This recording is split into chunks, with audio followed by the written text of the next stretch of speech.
Good morning class 12. As I am discussing regarding that application of Gauss's theorem in past video, what we had done, that is deduction of Coulomb's law from Gauss's theorem. That is very important question for your class also, means for 12th exam also. Right now I am going for the second application of Gauss's theorem. In my aspect, this is the second application. In your book something will be earlier written, something will be after that written, so you just go through and take the notes. Acha, electric field due to a finite line charge. Finite line charge means it has a specific length. So suppose I am having a line charge distribution like that. Suppose it is positively charged. What will be the electric field for this kind of finite charge distribution? You can ask me, ma'am, we have done also electric field earlier cases for discrete charge. Can we use that knowledge? No. If I am having a continuous charge distribution problem like this, so I have to utilize that continuous charge distribution idea for to solve this kind of thing. Continuous charge distribution formula, continuous charge distribution theory.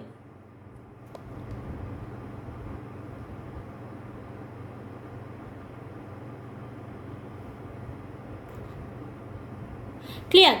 So what I am having, this is a finite charge distribution. Suppose length of the charge distribution is taken as L, finite length, means it started from 0, ended over L. So if you see carefully, now if I want a Gaussian surface which can enclose the whole charge distribution, as I am saying earlier that Gaussian surface should be like that, which can enclose the charge distribution which is given to me. So if I am taking that kind of charge distribution which can enclose this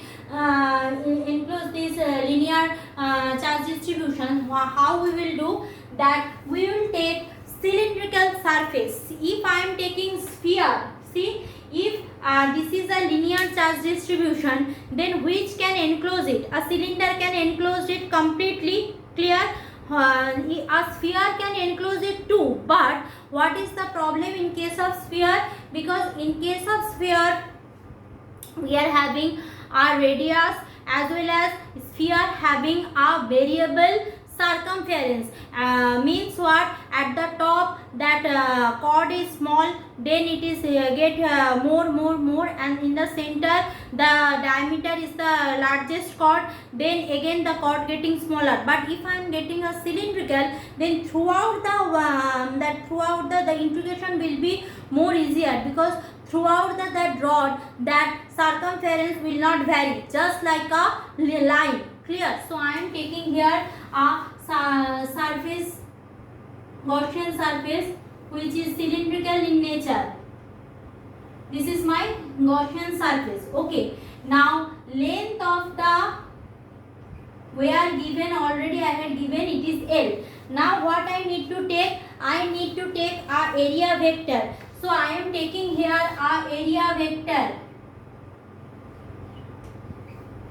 This is the area vector again. Here I am having a bunch of positive charge.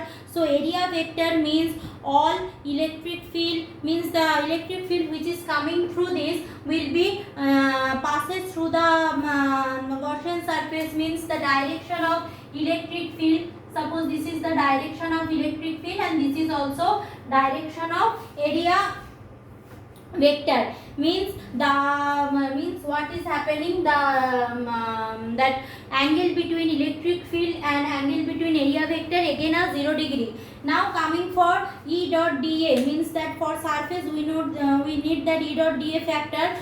So phi E will be equal to close integral E dot dA, which is equal to Q total, means total charge include, by epsilon 0. This is my Gauss's theorem that I will apply here. So first I am going for this part, first part. So integration, close integration E dot dA, close integration E dot dA will be equal to close integration E dA cos theta.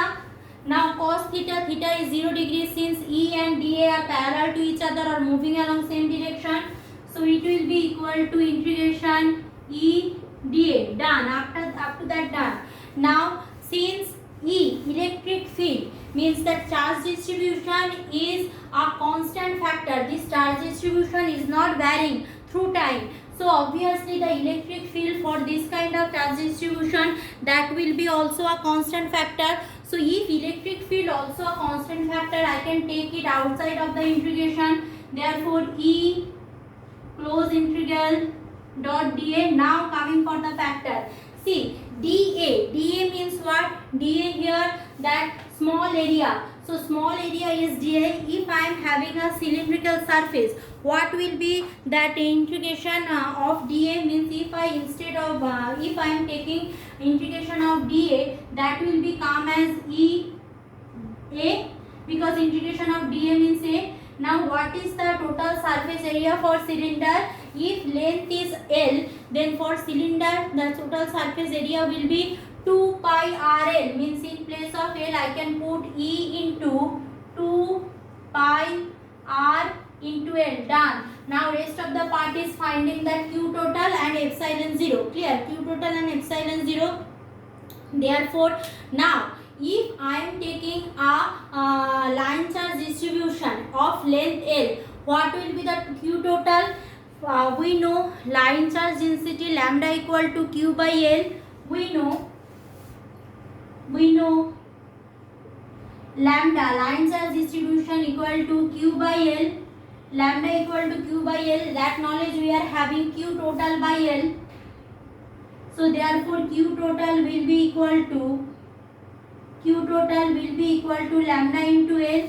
Q total will be equal to lambda into L. So therefore in place of this Q total, what I put? I will put lambda into L. That I can put easily. So in place of that Q total, I will put lambda into L. Therefore here, from here what I can write, that is lambda L by epsilon 0. Keep. Okay, now just this is the this diagram I need not needed right now. So I am rubbing this part.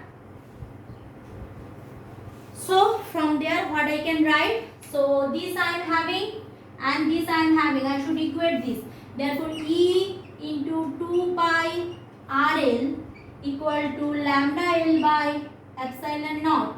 So therefore E equal to lambda L by 2 pi R L into epsilon 0. L cancel out. Therefore lambda by 2 pi R epsilon 0. So for a line charge distribution, that electric field equal to lambda by 2 pi epsilon 0 R. Now see the interesting factor. Interesting factor is that what is R here? R is the diameter of that cylindrical surface. Means what? More is the closure of the Gaussian surface, more is the electric flux passes through the surface. Far you are keeping your Gaussian surface, less number of electric field lines passes through the surface. Means here lambda is a constant quantity, 2 pi is a constant quantity, as well as epsilon 0 is a constant quantity. So E is directly proportional to, that is 1 by R. So from here what I am getting, that for a line charge distribution, E is directly proportional to 1 by R. Okay, so today's video we are doing that two things. First video we have done what? We have done that Gauss's theorem fast application, that is the deduction of Coulomb's law from Gauss's theorem. Also it is called as that electric field for a point charge, and the second video we are doing that electric field for what? Electric field for that line charge distribution. Thank you class.